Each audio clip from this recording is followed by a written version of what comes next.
Welcome to Scandal Water, where the tea is hot and the conversation lively. Your hosts, Candy And Ashley, will discuss a peculiar story somehow related to the entertainment industry. This podcast might not change the world, but it just might satisfy your thirst for an intriguing tale. Oh, it's that time of day. Tune in and hear what the ladies say. It's time to bend your ear when the silver screen appears. Stories about the stage and screen and everything in between. So come on and join the fun. The curtain opens in 3, 2, 1. Good morning, Ashley. well, good morning and happy birthday week. Well, thank you. Happy birthday to you, too. Thank you. I guess probably we should mention our birthdays are very close together. Yes, we just are days apart. Just days apart, so it's always fun. We get to celebrate together. This will be a great way to celebrate because I think this is going to be a very fun episode. I'm excited. What is it? Oh, well, here you go. Here, I'll ask you a question to see if this clues you in at all. Okay. So, Ashley, who comes to mind when I ask you about some famous detectives? Famous detectives. Hercule Poirot, Okay. Sherlock Holmes, Miss Marple, Nancy Drew, Ah. Encyclopedia Brown. That's who I read. I guess those folks. I love that. You know what I really love about it? What? I wondered if if male detectives would be the ones that would automatically pop to your mind. And I love that you automatically went to both, right? You named both male and female detectives because Nancy Drew, yes, I love it. She just pointed up to her shelf where she has The Lost Files of Nancy Drew. I love that. And right there, look right there. All the Nancy Drews right there. Right in front of us. This is awesome. Our focus today is a lady that I had not heard of before, but you're going to love this. Okay. She has been called the first female Ghostbuster.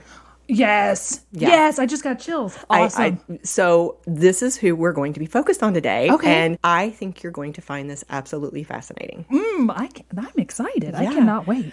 I should start by saying that I don't know if I've ever mentioned this before in any of our episodes, but I love the podcast Criminal. In fact, it's what inspired my thought for our podcast because Criminal, if you've never listened to it, it has the central theme of crime. So every time you listen to an episode, you never know what you're going to get, but somehow crime is going to be at the center of it. And so I remember I approached Ashley and said, what if we had a podcast where you never know what you're going to get, but somehow the entertainment industry is at the center of it? Yes. And so that inspired Scandal Water. And as I was listening to an episode of Criminal back in October, it was actually episode 175 for them called The Ghost Racket Crusade. Phoebe Judge, the host of that podcast, was interviewing a fellow named Tony Wolfe, who had written a book called Houdini's Girl Detective, The Real-Life Ghost-Busting Adventures of Rose Mackenberg. And that's what inspired this entire episode that we are about to tape. Very cool. So huge shout out. And also inspiring the podcast. Exactly. So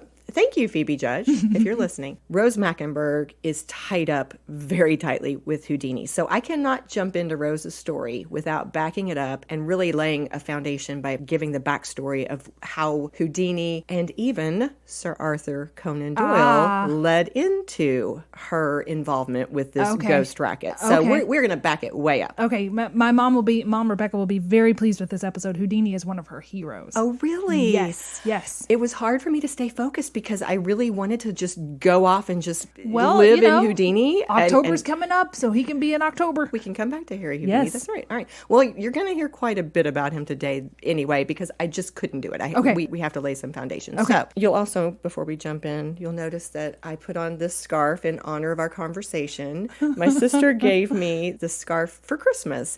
It has the Hound of Baskerville's text all over it. Ooh. It's in honor of Sir Arthur Conan Doyle. Yes. She knows I like literary things. Yes. So I have a Sir Arthur Conan Doyle scarf that I'm wearing right now because we're going to begin by talking about the relationship between Sir Arthur Conan Doyle, who's famous for the Sherlock Holmes mysteries, and Harry Houdini. They were besties. You knew that. I Why did. don't you tell us what you do know? Oh, well, a lot of my knowledge, some of my knowledge is peripheral, but a lot of it comes from my mom, Rebecca, who researched Houdini to put in her children's book that she wrote. Oh, cool. It's a Liberty book. The name is Liberty's Adventures Through Time. So she did all of this stuff about Houdini, and she would share it with me, and she loved him so much that she painted his portrait. She's got it hanging in her house, and she just admires him. But they were very close friends, but they did not agree about the spiritual aspect of life. Arthur Conan Doyle was he a spiritualist? He was. Okay, and Houdini was not. He was a skeptic. He was a skeptic. After Houdini passed away, he had this agreement with his wife that if he could contact her outside of the grave, that he would say this certain phrase. And she waited for 10 years and went to lots of seances, and he never said that phrase. Right. So, but every time they would go to a seance, Houdini was able to see what the trick was because he was a magician. It made Conan Doyle very mad. Well, you have a lot of good background knowledge. I love it. Well, we're actually picking up with what you'd already mentioned, the fact that they were friends at one point, great friends. In fact, they actually vacationed together for a few days in Atlantic City back in 1922. Ooh. I was able to look up the Atlantic City Weekly newspaper and find a photograph and an article about these two very, very famous men and their families who had spent this time together. Of course, that was big news for the people in that town, so they were definitely going to cover that. That's famous best friends. Oh, goodness, yeah. They spent this time in Atlantic City. They hung out together. In fact, I believe it was Houdini who maybe taught Sir Arthur Conan Doyle's one of his kids to swim. I mean, they were really having a great time together. But then, because of something that happened that weekend, it led to the ending of their friendship. So here's what happened. And of course, it was, as you said, it was really over the issue of spiritualism. Yeah. So if you're not sure what spiritualism is, it was a religious movement centered on the belief that the spirit survives earthly death. And therefore, it can communicate with the living. So people who believe in spiritualism believe that you can communicate with people from the afterlife. Would it be like psychics now? Psychics, through the help of mediums, through seances, all these different things would be ways to allow this communication between people from Earth and people who have passed on. Okay. So Sir Arthur Conan Doyle believed strongly in spiritualism. In fact, he is said to be basically one of their most famous spokespeople. He was a leader of their movement. At the time that they were spending this weekend together, Houdini was not a believer in spiritualism, but he wanted to be. He was actually a skeptic who hoped that there was a way to communicate with people from the afterlife. Like, he desperately wanted it to be true because he really hoped that he could communicate with his mom. He was grieving her deeply, loved her dearly, and he really would love to have communicated with her, but he didn't hold out a lot of hope because of his experiences. And we're going to dig into all of this a lot more deeply. I'm just hitting the surface right now. But Sir Arthur Conan Doyle and his wife, huge believers. According to several sources, it mentioned that they feel like Sir Arthur was a believer because he thought he had actually been contacted by his son Kingsley during one seance. Kingsley had died in the last days of the war. From the war? Yes, he was involved with World War I and had somehow been killed with that. Sir Arthur Conan Doyle felt like he'd had contact with his son. That makes a lot of sense. He's got a very deep emotional need for this to be true. And it goes beyond that because that was one source. Another source said that he had several members of his family that he had lost. One of them, of course, being his son, but also a brother. And it seemed to imply that maybe there were others as well. And it was either due to the war or, remember, they had also just come out of the Spanish flu of 1918, which had wiped out a lot of people. So as you were saying, he was very vulnerable, had a great need, I think, to believe that he could contact, and he thought he had. So regardless, all the sources agree that Conan Doyle, Sir Arthur Conan Doyle, was very ardent in his beliefs about the spiritualism, and he was a huge spokesperson promoting spiritualism. Now, little side note, piggybacking on what you and I just discussed, not just Conan Doyle, but a lot of people were turning to spiritualism at this time because of these deep losses people had suffered from the war and from the Spanish flu epidemic. So it was a grieving world. And they think that that is why so many, not just Sir Arthur Conan Doyle, but so many were very open to believing in spiritualism. Clinging to it. Yes, they were desperate to believe there was a way to contact their loved ones. Did spiritualism originate with the Fox sisters? Ooh, tell me about that. I don't know this. Oh, I don't know enough about it to speak on it eloquently, but the Fox sisters were two girls who claimed to be able to do exactly that, contact beyond, but they later admitted, and this is very glazing over the story, but they were huge, but they admitted later that they were scamming people. So Yeah, I had not come across them. they'd be an interesting episode later, and I'm sure there's people out there who are very proficient knowledge about them and will go, you left out this, but that's just the very basic. Well, not only Sir Arthur, but his wife, who was referred to as Lady Jean Conan Doyle. Many people just called her Lady Doyle for short. Okay. She also was a believer. And in fact, she considered herself to be a medium. And she really, they commented in Criminal was one of the sources where they commented that she truly believed this. Like she felt like this was a real thing. They don't think that this was any type of a scam at all. Okay. And so because she considered herself to be a medium and they knew Harry was wanting to contact his mother, this couple invited their dear friend to their suite at the Ambassador Hotel on that Sunday, June 18th, 1922, as they were vacationing together, and invited Harry to be part of this seance where they were specifically going to try to contact Harry's mother, Cecilia Weiss. Okay. It was just the three of them. Okay. And of course, by the way, this is something that came up over and over again. Anytime that they were contacting people, a medium was trying to contact someone from the afterlife, it was always a thing that you were in a darkened room. I think that was a huge belief that this was important to being able to make this contact with the spirit world. Okay. So I'm picturing the three of them in this hotel room. Closing out the weekend.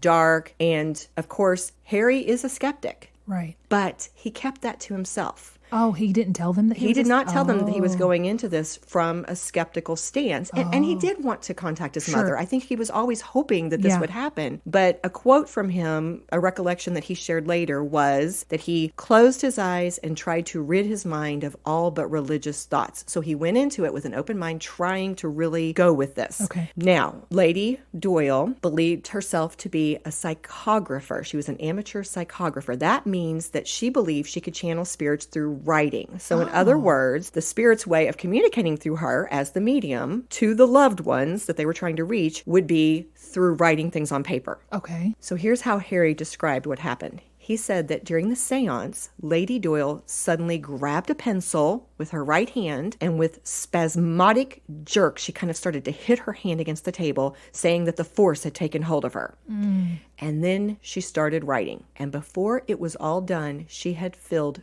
15 sheets of paper. And these were all supposed to be messages from Harry's mother. Okay. Harry goes through this entire seance. He's very polite. He says very little. At one point later, I believe Sir Arthur Conan Doyle commented that he looked grim, but I think he took that as like he was really into it. He was very serious. And when it was over, he thanked them. He took the papers and he left. So he didn't know it was on the paper yet? I don't know. Or was she saying out loud? I'm assuming she was saying things out loud. Okay, but I okay, think, okay. But that's just my inference. Okay. But here's what we took away from it. Sir Arthur Conan Doyle felt like the seance was a huge success. Right. He believed that through that experience, he'd made some strides in winning Harry Houdini over to the side of believing in spiritualism. And this is a big deal because Harry Houdini is one of the most famous people in the world. He's incredibly well known as a magician, and he's touring. He's making lots of money. This is a famous guy, as is, of course, Sir Arthur That's Conan what I mean. Doyle. Like, these are pretty important besties. Oh, they are. And if you can win over Harry Houdini, that's huge, points right? for Think about spiritualism. how many people you could bring to your side. Yes. But what he didn't know was that Harry was just being polite during that seance. A source quoted Harry as recollecting later that he, quote, I did not have the nerve to tell him, basically that he was totally unconvinced by what had happened. But he went in there with an open mind. He did. He and went then in. whatever happened during it, he said this is bunk. Right. And here are some of the reasons why he felt it was bunk. When he was looking at those papers more closely, these are just a few examples. I'm sure there was probably more. But one of the things he immediately noticed was at the top of the first page, there was a cross. His mother was the wife of a rabbi. She would never, that was not a symbol that meant anything to her. She would never have put that on the paper. So that was a red flag to him. All the pages were written in English. That was not his mother's native language. She barely spoke English. He didn't feel like that's the way she would have communicated. She referred to him as Harry in the message. And that wasn't his name. That wasn't his given name. Yeah. He was born Eric Weiss, and she did not refer to him as Harry. She would have called him Eric. Probably, I'm assuming, or some other, nickname. Term of endearment. Right. And a fourth example, she had written things like, here's a quote, "It's so different over here, so much larger and bigger and more beautiful, all sweetness all around. Now I can rest in peace." And these were just not things that sounded at all like his mother. No. He felt like they were kind of platitudes, like cliche things. This was not the way his mother would have talked to him had she been able to actually reach her son. Gotcha. So he was not at all convinced. But he respected his friendship with Sir Conan Doyle and his wife, and so he kept it to himself. Okay. But then a few months later... Did Conan Doyle have to say, hey, what do you Yes. think, man? What do you think? Well, worse than that. Oh. Sir Arthur Conan Doyle published an account about the seance publicly, which basically gave the opinion that Harry seemed to believe it was true. He was kind of, yes. Man. And so Harry started to receive letters from people asking, was this true? Did he really feel like he had contacted his mother? And then he felt compelled to respond. Yeah. And so that's where it all went wrong with their friendship, because in the fall, Houdini wrote a story for the New York Sun in which he openly expressed how he felt. Here's a quote. "I have never seen or heard anything that could convince me there is a possibility of communication with the loved ones who have gone beyond." So he basically called it out and said, no, that seance was not real. And from that point on, their friendship was broken, and it just progressed to the point to where they became bitter rivals. Oh. Not only was Sir Arthur Conan Doyle upset about the friendship and Harry Houdini speaking out against spiritualism, but he also felt like he kind of dissed his wife. So it was personal. It was very personal. Well, The whole thing was personal, but Conan Doyle should not have published that first paper without asking him first. Agreed. It could have been solved if he just, you don't call somebody on the phone back then, but if you'd written him a letter or asked him a couple days later, what do you think? And then he would have told him, and they could have quietly disagreed. But by bringing it to a public scale, you forced him into answering you on a public scale. I guess Houdini could have I guess Houdini could have responded to him privately, but he was having too many people ask him publicly, so he had to respond publicly. It's funny, my brain goes off on little tangents. They would have had phones then, right? Would they? I don't know. I think so. I know a lot, but I don't know that. We'll have to figure that one out. Guys, we can't keep up with everything here. I just had them emailing each other. So this is actually where I'm going to let Sir Arthur Conan Doyle drop out of our story. Although, just a little side note, this was something that fascinated me. I did not realize that he had become so involved with spiritualism. It had become such a religion to him that he had pretty much put aside his fiction writing. Like he was not even writing anymore, and he focused on touring and promoting this. Yeah, because his wife was into it, and they needed it. Yes. They needed it because they needed to think that they had heard from their son. Right. That's why when Houdini said it isn't real, now you're going to the core of what he believes, which is, I believe my son spoke to me. And he cannot be talked out of that. Yeah. So he had to go against him. Yeah, that's a good point. I agree. Well, we're going to follow Harry a little further, though, because we're still trying to get to Rose. Okay. All right. Here we are with Harry. He is definitely becoming stronger in his anti-spiritualism stance. So let's talk just a little bit more about this relationship with his mother, because this is really kind of at the core, too. I think what you said to me resonates. It's the emotional connections here. It's the vulnerability. It's the deepest desire to reach their loved ones that causes both of these men to be so absolutely diehard in their stances, because they're both coming at it from the most heartfelt place. Right. Harry's mother, Cecilia Weiss, had died in 1913. Harry was beyond close to her. He was absolutely heartbroken when he lost her. He called her his angel on earth. Wow. And he desperately wanted to try to contact her after her death. And it mentioned he also wanted to contact his dad too, but it was his mother that I kept hearing about. I think it's because he wasn't with her when she died. That's what my mom had told me, that they were, and he felt such guilt for not being with her that he wanted to talk to her. Oh, that would make sense. He had gone out of his way to try to reach her a number of times, and I think you might have even said this earlier, but the more he tried to go to seances and try to reach his mother, the more he became aware of the outright trickery and deception that was going on, because he could see through the tricks, he could see what these people were doing, and he just grew more and more disgusted and outraged by what they were doing to him, and then he broadened it. He saw what they were doing to all these other people who were grieving and just as desperate to reach their loved ones, and then it became like a crusade for him. I was going to say, crusade, yep. It also, this was an interesting side note, it didn't help ease his guilt or his feelings that he himself had been guilty of this in his early early days. What's that? Tricking people who were trying to reach their loved ones. In his very early days as a struggling magician, he and Bess didn't have money. They traveled for a while on a carnival route, and Harry made money by pretending to be a psychic who would do cold readings for people. His trick was that he would go into a new town, he would go to the cemetery, look at, who had died recently, look at names of people, kind of look at for relationships there, go and look at newspapers, archives, talk to people, find out information. And then because he was so smart, he could sit there in a cold reading, and by asking the right questions, by being very vague, I feel that you've lost someone recently, just by doing those vague things, he could take money from people and make them feel like they had somehow gotten some communications from their loved ones. He felt terrible about this, of course, later in his life when he saw things from a very different standpoint. Right. So even though Harry Houdini himself really wanted spiritualism to be legitimate, he wrote at one point, this is another quote, "The more I investigate the subject, the less I can make myself believe." And this caused him to become more and more vigilant about declaring an outright war against spiritualism, because he just felt outraged on the part of himself, but also all these other people who had a crippling hope that they were going to get to their loved ones, and they were just being tricked and scammed and cheated in such a horrible way. So beginning in the 1920s, he embarked on what they referred to as a second career as a professional skeptic and a debunker of psychics, mind readers, mediums, and other spiritualists who said that they were able to contact the deceased. So him and Conan Doyle both had second careers. If Conan Doyle abandoned his fiction career to promote it, he's going on the second career to debunk it. Yes, absolutely. Now, he did not give up his magic shows. He found a way to It was a part-time job. Exactly. Okay. There you go. It was like he took on two jobs. Now, remember, this is the early 1920s. He was already a skeptic in 1922 when he went into that seance with Lady Doyle, but that just fueled the fire, right? Okay. That just escalated everything. So in 1924, Houdini published A Magician Among the Spirits, which was a book in which he outright debunked some of the most common tricks that mediums use, things like their wobbling tables or floating objects.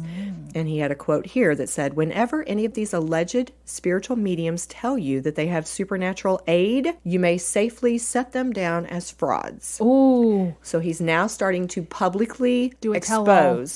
expose people. And he would do it publicly in his magic shows as well. He would get on stage and he would sometimes show how things were done. So for example, one of the tricks that would commonly happen would be a ringing bell. A medium, you would be in a dark room. They would call them the sitter, the person who was trying to reach their loved ones. A lot of times they referred to them as the sitter. Okay. So the sitter might be in there with the medium, and the medium would have said something to the departed person, "Are you there? Ring a bell," or "Let us know if you're here." And then of course there would be this ringing bell. Okay. And the person who was in the room, the sitter, would think, well, this has to be legitimate because I'm right beside this medium. Sometimes the medium would even say, "Place your hands over top of mine so that you'll know I'm not tricking you." So they would think, well, there's no way they're doing this. How But could it's in they the be dark. ringing a bell? It was in the dark. Well, on stage You got at some one dude in the point- shadows.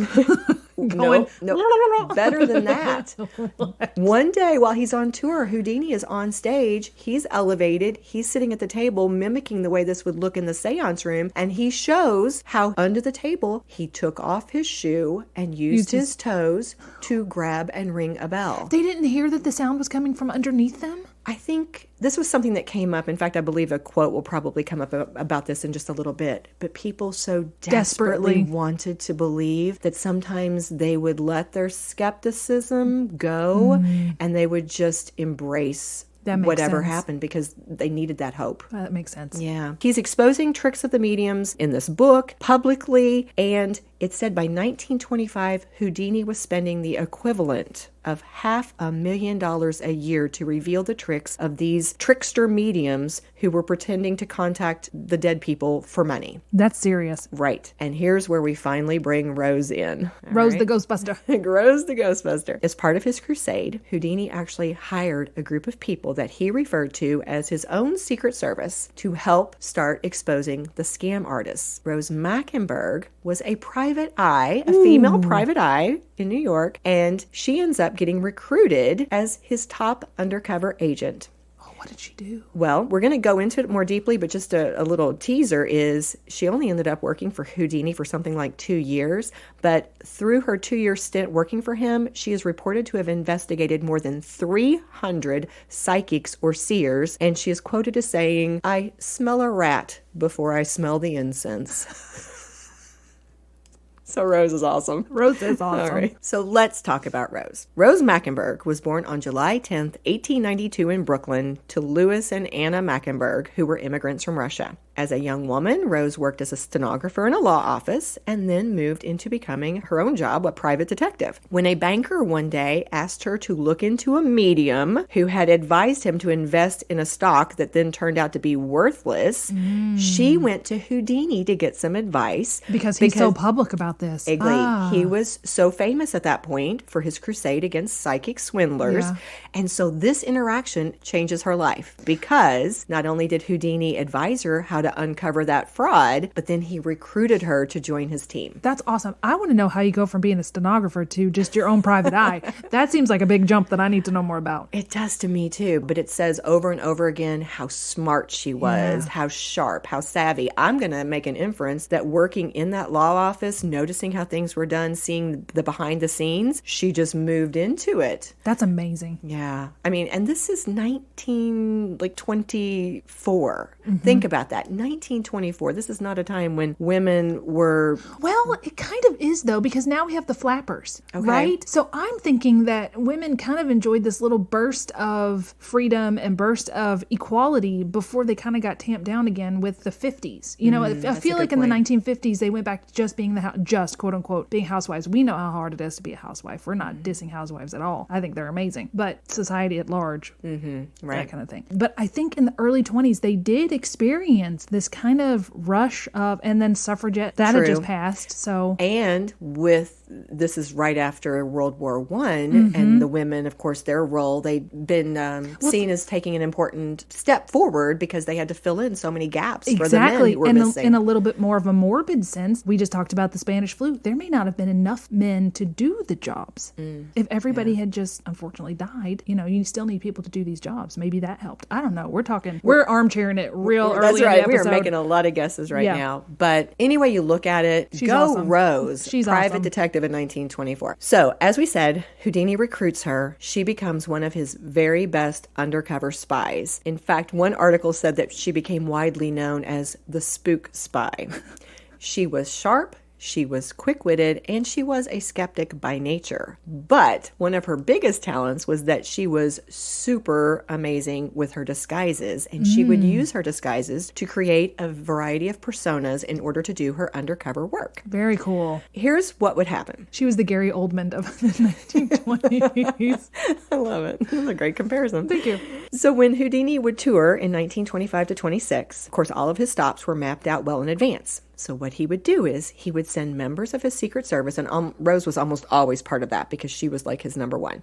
And she would be sent into a town a few weeks in advance of when he was going to get there. And the job would be to investigate spiritualists who were working in that area. So the first thing Rose would do is she would immediately go to a local department store because she would get a feel for how do the women in this area dress? Okay. How do they talk to each other? Can I pick up any information? You know, and this would help her create her identities that she was going to use in that town. To go to the department store. I know. She is smart. And then she created so many different disguises. In fact, this was the cutest thing. Spoiler alert. Later, she ends up publishing a lot of newspaper articles where she debunks, she kind of exposes some things, and she talks about all of her tricks of the trade. And there is this adorable photo that actually shows her in a bunch of her disguises. So I'm going to make sure that we post that, guys, so that you can take a look. It's adorable. But some of her identities were the rustic school teacher, the credulous servant girl, the tipsy consultant, the bereaved widow. I mean, she had it all. Okay. And so she had all these different identities. And when you look at the pictures, she looks like different. She looks different in Definitely her photos. Gary Oldman. She's amazing. She was also cute. She had a good sense of humor because some of her favorite aliases were Alicia Bunk, which when you break it down was supposed to mean all is bunk. Oh. And then she would go by Frances Rod, which was F Rod, fraud.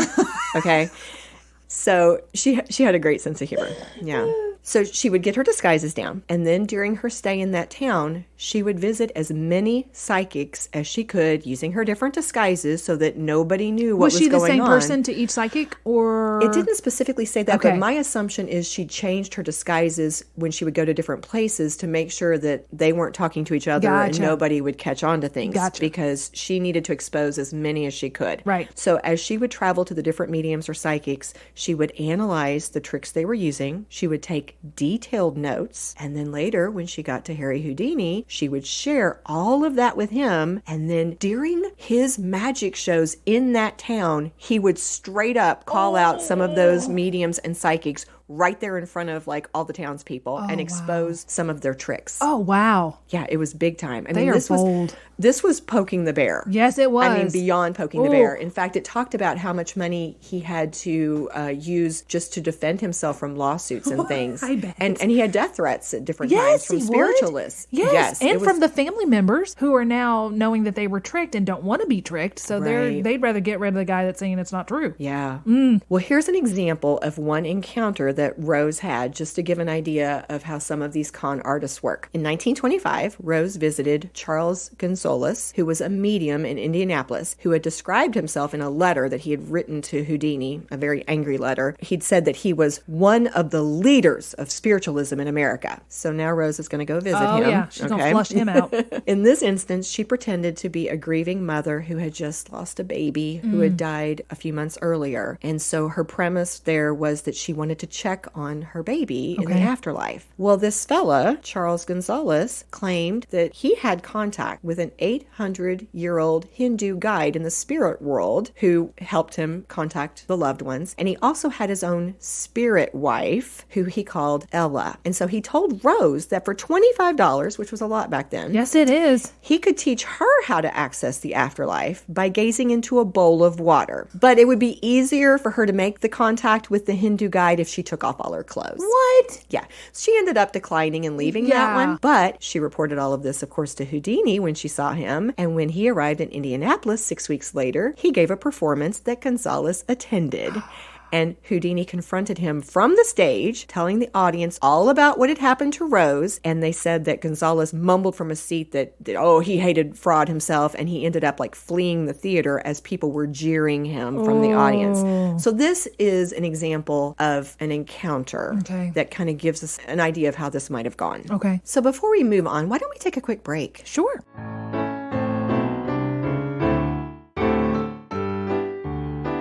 And we are back. So picking up on that example that we just shared, I thought it would be fun to give you a few more examples of tricks that Rose ended up exposing. One of those was the illusion related to ghostly hands appearing during a seance. Okay. Now remember, we've said this before, the darkness was huge. In terms of being able to fool people, it was key that they always had these dim rooms. Hide them in the shadows. So the ghostly hand trick, what Rose discovered was the mediums would wear dark gloves that would hide what their arms were doing. And then in advance, the medium would have prepared these white opera gloves that would be dipped into some type of phosphorus substance to make them glow. Those little white gloves would be kind of suspended like on the end of a stick. And the medium at some point, as they were, very strategically choosing a moment when the spirit person was supposed to be contacting the loved one, that these hands, the medium would hold out the stick and these hands would appear to be kind of suspended in the air, glowing white, and the loved one would think this was some kind of a message from the spirit world. I bet it was radium in the 20s. It might Phosphorus, have been. glowing. Yeah. That's the height of the radium. That would make sense. Another trick was table tipping. In order to seem very legitimate, a lot of times the medium would say, put your hand over top of mine, that you'll know I'm not doing anything. But they would rig things up. I don't know if I can describe this well enough, but the medium would have on like a dark glove, and there would be like this little wooden object that was kind of shaped almost like half of a square, and it would hook under the table. So even though the hand of the medium was flat on the table, this little piece of wood was hooked under the table. So if they moved their hand So at if all? they moved their hand at all, it would wobble the table, or if they lifted their wrist, they could lift the table a little bit. It was just kind of basically a little hook. You would still feel that, though. If the person had their hand over top of them, they would feel that. I guess it's like you said, they just want it to be true. They really wanted it to be true. Yeah. And Rose Rose, again, remember we have some newspaper articles coming up where she's exposing these things. We have a picture of this. Okay. We'll include that because Okay. I think if you see it, You'll if understand our it better? listeners see it, Okay. it'll make more sense to you. So these are just a couple of examples of the tricks that she was able to share with Houdini, who exposed it publicly during his actual magic shows, but also things that she came back later in these newspaper articles and publicly exposed to that audience using pictures and everything. And that's also what helped to promote her own fame later in life. Does that make sense? It does, yes. Okay. The situations that Rose was in obviously carried some risks with it. Yes. Because she was this young female Yes. who was Alone. nice looking, and she was always pretending to be a very vulnerable person, Yes. somebody who was grieving, somebody who'd lost somebody very and then important. that one dude that wanted to take her clothes off, what if he hadn't taken no for an answer? You know what I mean? Exactly. In fact, that's what it said in an article, was that she found herself in a lot of situations where she would get groped, she would get propositioned. And so Harry Houdini tried to convince her to carry a gun, but Rose never would. She truly was a fearless female. She really was. She just kept on going. And on the flip side, she actually earned the nickname among her fellow Secret Service people and Houdini as the Rev. Apparently back then, if you were found to be a medium who was scamming people, you were open to prosecution. So a lot of them would try to get away with it by using religion as their cover. And they would actually establish these spiritualist churches. They would have hymn singing. They would have sermons. They would collect offerings. And in the course of a lot of these spiritualist churches, somehow or other, Rose would keep getting propositioned to get ordained. And it would cost her a little fee. And then she'd end up paying money. And so everybody started calling her the Rev. Like Reverend. Yes, because she had been Reverend Rose. ordained so many times in the spiritualist church. No. But probably one of the biggest things that Rose did, along with Houdini, was testify before Congress in support of the Copeland Bloom Bill. It was 1926, and this was a bill that was supposed to outlaw fortune telling in Washington. More specifically, it was supposed to outlaw the practice of, quote, pretending to tell fortunes for reward or compensation. Okay. In May of 1926, Rose testified. Sounds like most of her testimony centered around these recent undercover experiences that she had had in Washington, D.C., where she was visiting this famous person named Jane Coates, who was a notable Washington medium. And what was important about this was Rose shared testimony where she quoted this medium, Jane, as telling Rose that Houdini's crusade against spiritualism was pointless, that he was never going to be successful because some of Jane's customers included 4 senators and another very important figure. Here's the quote Rose passed along from Jane. Why try to fight spiritualism when most of the senators are interested in the subject? I know for a fact that there have been spiritual seances held at the White House with President Coolidge and his family. This caused an uproar, Yeah. of course. Jane denied it, but the emotions ran so high that the New York Times later reported, today's session was unusually disorderly and came near winding up in a free-for-all fistfight. Wow. Yeah. Wow. Now, Houdini also testified, and it was even more dramatic, but that's not the point of this story. So I'm just going to say, ultimately, the bill failed to pass. Really? They did, yeah, it didn't. It failed. And less than 6 months after these Washington hearings, Houdini ended up dying on Halloween. Again, that's not really the point of the story, but just to kind of wrap that up. And it was an accidental death. Well, Ish. most people feel like it was an accidental death, but that college kid punched him when he wasn't prepared. Like exacerbated something that was already there. Right. Yeah. Some people speculated that it might have been, what's the word, more premeditated because he had received a lot of death threats from spiritualists, but most everybody really believes it was that accident I don't know. theory that I you mean, were just discussing. Saying that way, I don't know. Maybe they sent that kid. But you couldn't have known that he had appendicitis. Yeah. To follow up on something you mentioned earlier, I thought that was an interesting side note, too, about the fact that Houdini really did want to believe in the afterlife and how he set up those secret codes, not just with Bess, but actually with around 20 of his friends. Rose was one of them. Okay. So he had set it up with these loved ones, these people who were very close to him, so that they would know if he ever truly did communicate with them after his death, it was legit. Did they all have the same code phrase or I different believe ones? they were different ones. Okay. Yes. Rose, as late as 1945, reported, quote, his message has not come through. Okay. But she was looking for it. Okay. And as you said, his wife, Bess, of course, every week, I think they said every Sunday, she would kind of go into a dark room hoping to communicate with him. And she did. She tried this for 10 years and she gave up in 1936, saying that 10 years was long enough to wait for any man. And supposedly she said, good night, Harry. Oh. Yeah.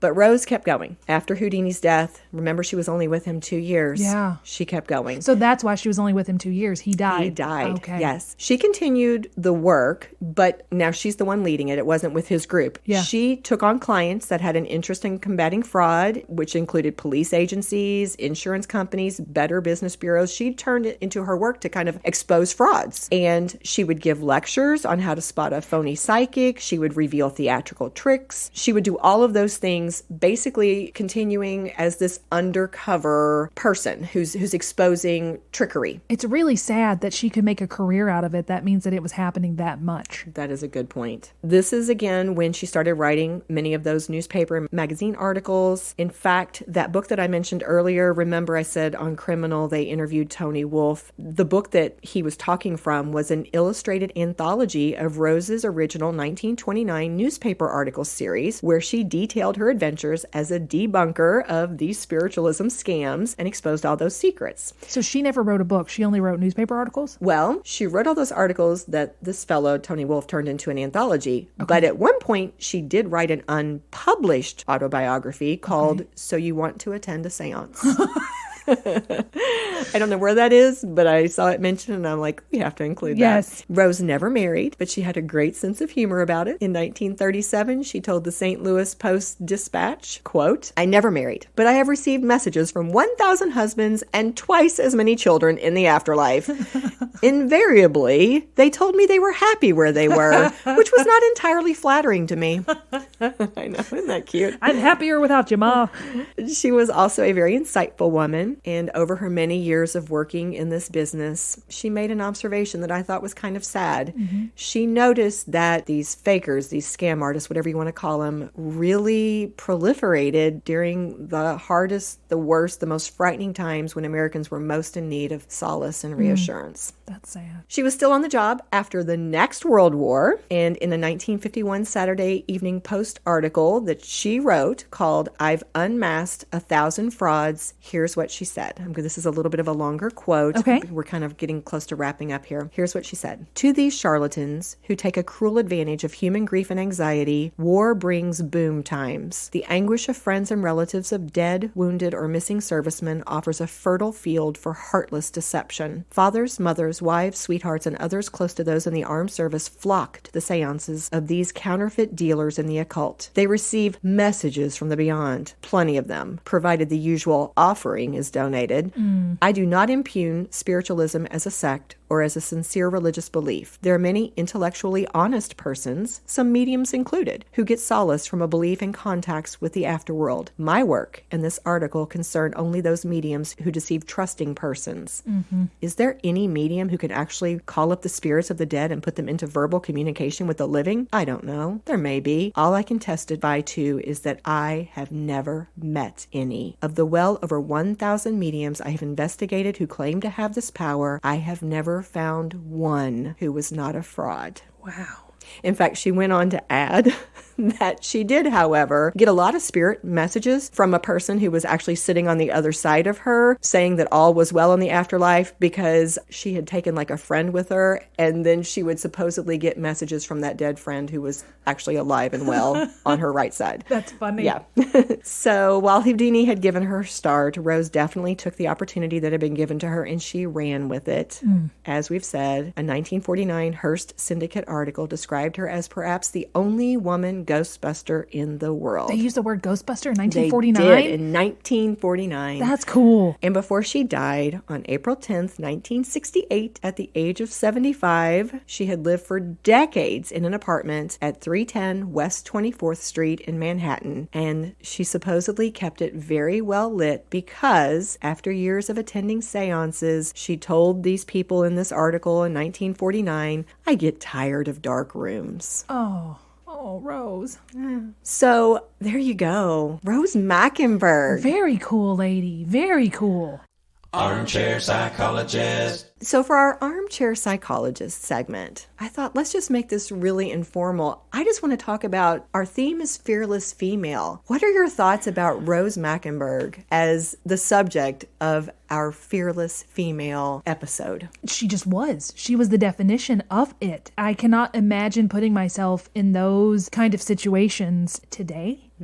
But even anytime, and just being fearless. She was fearless to go in there without protection, just counting on her wits. That is remarkable to me. I agree with you. I mean, even in much lesser circumstances, I don't love conflict. No. I don't like conflict. No. But we're talking about a woman who is putting herself in a situation where people's livelihood is at stake. This is how these people made their money. They cared about keeping their reputation as this psychic or as this cash medium. cow running. And if you came in and threatened their livelihood, I could see them getting very irate, very hostile. We've talked about game shows make me anxious. So can you imagine me in this kind of situation where, like you said, we're talking to somebody and we're standing between them and their income? Oh, no. That is a brave woman, and I very much admire her. And on top of that, the emotional reaction, because not just their income, but they humiliated these people. Yes. They called them out publicly in front of their friends, their family, their neighbors. Did you say she did get death threats? Did she get them, or did I never Harry? heard that she got them. Okay. She may have. It was Harry who they called out as receiving a number of them. I wonder if it's because he kept protecting her so that if he outed her as the person who was doing it, then they would know who the mole was. Does that make sense? That's interesting. I wonder that too. I never saw it mentioned. I suspect he probably did not call her out, although since they were traveling and it was a different time period, even if he had, if you're moving from Chicago to Indianapolis, nobody... And she changed disguises so much. Right. So she probably would have been safe even if he had called her out, but I suspect he probably did not. And then it was when in 1929, which again, 3 years after his death, that's when she started publicizing all of these articles. And I bet that's when her name really got out there. Yeah. Oh,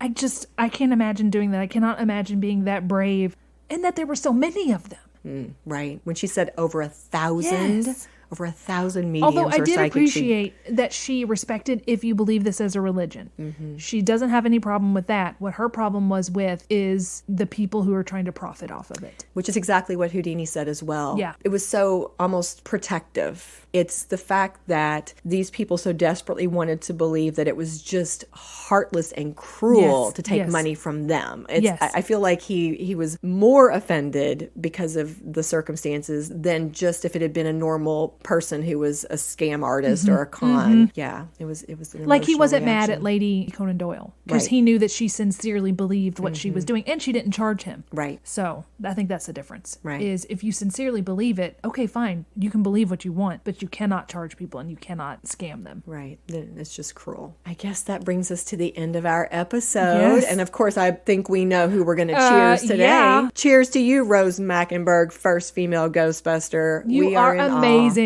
Love it. Cheers. Cheers. This episode of Scandal Water was executive produced by Candy Thomas, that's me, and Ashley Raymer Brown. That's me. It was researched and written by Candy Thomas and edited by Ashley Raymer Brown. All music was written, composed, performed, and mixed by Josh Martin.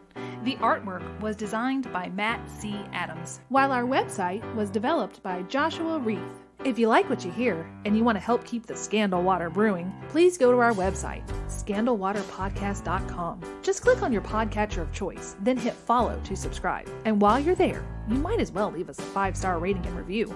And don't forget, it's always more fun when you share your tea with others. As a reminder, this podcast is purely for entertainment purposes. The thoughts and opinions of the host during each episode of Scandal Water are their own and do not reflect the opinions of any future guests, advertisers, or clearly professional psychologists. Thanks for listening.